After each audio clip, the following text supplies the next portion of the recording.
are. Absolutely. Me and my buddy, when we're coming from Chicago, and we were both talking today about how, are you scared at all about it? And obviously it was on the forefront of his mind, the forefront of my mind coming in today. Security has been tight at the Derby since 9/11, but now officials are cracking down even more. The first thing you do after an event like that is you just get everybody back together and you say, what's the plan? Do we need to make any adjustments? Among those adjustments, a ban on coolers, cans, even large purses, which came as a surprise to some. 100 additional officers from federal, state, and local agencies were brought in to conduct more thorough searches on the estimated 150,000 spectators pouring into Churchill Downs. Most racing fans are taking the increased safety measures in stride. I was happy to hear that they have increased security. It means, less makeup and goodies we can bring in, but it's, it's worth it to just be more comfortable and to know that that we're going to all look after each other today. But one change had some women racing to the store. The only thing was we had to shop for a different size purse this year. I heard the department stores had a ruler on the counter. Every store you went in, there was a ruler. And as a Kentucky native who grew up going to the Derby, I can personally attest that purse size limit can be a bit of a big deal, especially for those women who spend months coordinating their outfits in advance of this big weekend. But authorities are asking racing fans to be understanding, patient, and of course report anything suspicious. Pamela Brown, CNN. Well, from the U.S. there, a recap of our headlines. Scores of Banjulians marked the APRC's latest sweeping victory in the April 2013 local government elections with a musical jamboree. The Secretary General and Head of the Civil Service and Minister for Presidential Affairs has told deputies to be role models as he presided over a two-day forum which seeks to validate the draft standing orders of the National Assembly. Authorities in the south coast of the United States have announced mandatory evacuation orders as rescue crews battle wildfires wreaking havoc in and around California. And German politicians are haggling over cost of wages in Europe's biggest economy ahead of September's councillorship elections.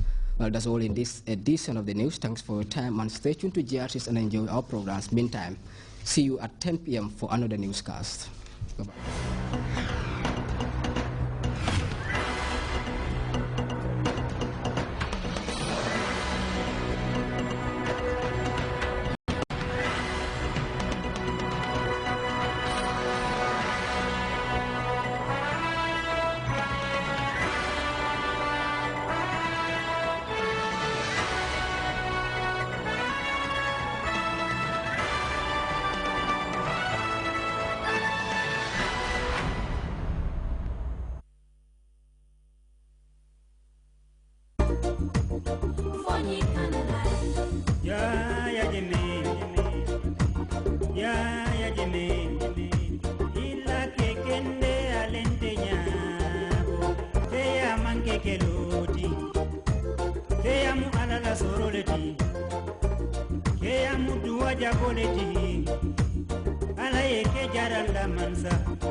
Africa belebe no mala.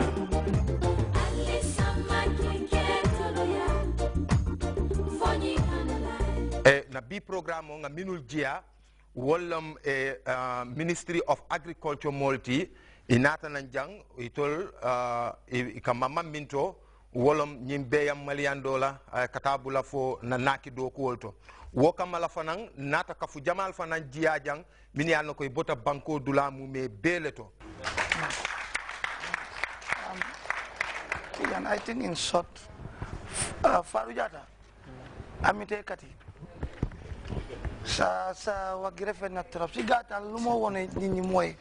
Ñom jëleñ buñ am si project bi ni hôtel yi tay. Mo ne jamono amon na ñom jigéen ni Marakisa fayal sen doom school fi sa problème la. Why with the coming of the project lolu yomon ak ñom lu nga ci mbir mi dal parina. Why si gatal moy project bi dafa yokk si dundini jigéeni Marakisa taxaw na nga xam ne jigéen bu nekk mun ngaa jàppale sa booba jàppale sa njaboot di nga mun a jàngal sa njaboot dooleel doon defal leen everything te projet bi moo leen dooleel te amul foofu mu ne jamono gi jigéeni Marakisa soo demee Trust Bank am nañ fa ay banque déposit soo demee Visa kay itam ñu ngay jëflante ak ñoom kon projet bi lu moo woon ci gàttal daal am na doole lool kon Fatou Diatta ñu ngi laa wax ne jaata ku naa nga ñaw ñaaw waaye nga gën a góorgóorlu continuer ci dégg nga jërëjëf honorable lii moo tax Bantaba neex lii la Bantaba di jëriñ ñu toog waxtaan ndaxte ñi nga xam ne ñoom ñooy toog di dundal programme bi maanaam di toog di ko seetaan dinañ ci am ay njëriñ yu rëy a rëy léegi nag ba tey dañuy taxu seeti ki nga xam ne moom mooy Hawa Jallow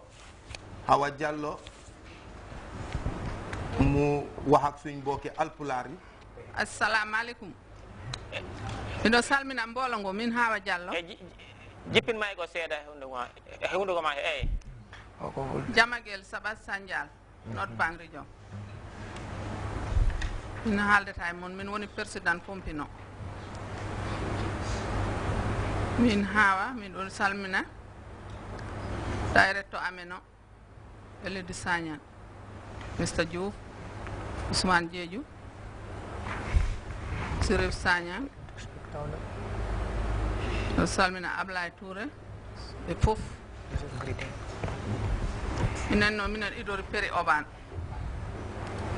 on projet min idi ligot ina wayno kala ko gandanɗa hoorema min keeɓi in e wallu dañal e gandal ko ɗon min itti in hande amen fuɗɗo ɗum taw la ko min gande kuule ɗumani liggey he kono nde min puɗɗi Péri Oban min dañi en jeriŋno bete min dañi en gandal sabu ni hen pompin amen o e fof ɓe kumi be kono ina wayno projet Péri Oban o kambo jibini ADB bomin goni o hande on noon ko yakar amen mawɗo par ce que komin jii ko na heewi guite amen ɗe sabu min mbaɗanama fensi min darnanama cuuɗi min dañi toon ɗi gandanɗa hoorema ko ujunnaje tati gertogal fuɗɗornoɗo 50 temedere si ari e ujunnaje 4 gertogal jonna waɗi yakar mawɗo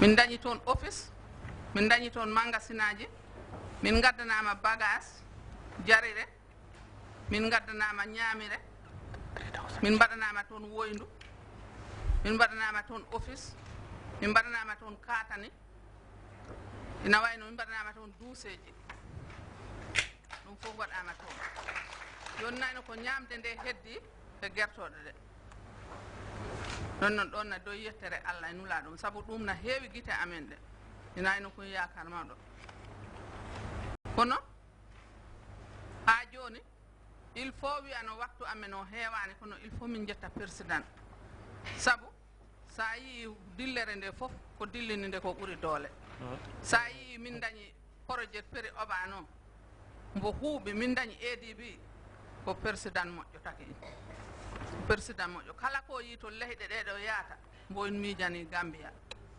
mboyin miijani addude nder lesdi mumen Gambia o yi rewɓe ɓe o yi sukaɓe nde sa nani lesdi ko debbo e suka ɗum naɓata lesdi yeeso nde kam ko ɗum o yi minen ɗum toranno Allah minen ɗum ñagano ya Allah ya annabijo Allah ɗo yiɗi ɗo nab lesdi ndi o hanidi toon hemnoy o hanidi toon hemnoy ya barke salatul fata barke hormanilaɗo yo jarama. Yep. Jarama. Yes. That's I'm correct. Yes, yeah. I'm correct. That's good. We remind you that you're still watching the National Bantaba Forum coming to you all the way from the Gambia Radio and Television Services. And at the introduction, like I highlighted, today we have in our midst staff of the Ministry of Agriculture, basically into livestock and horticulture development project, and some of their beneficiaries drawn from across the country that are today the patrons of the Bantaba Forum. And our discussion is centered on livestock and horticulture, some of the progress made, some of the challenges that most of these women and women groups are encountering in their different regions, and of course the positive intervention of the livestock horticulture development project. That's the topic for this edition of the National Bantaba Forum, and we still now continue. just before going to our next local speaker, project director.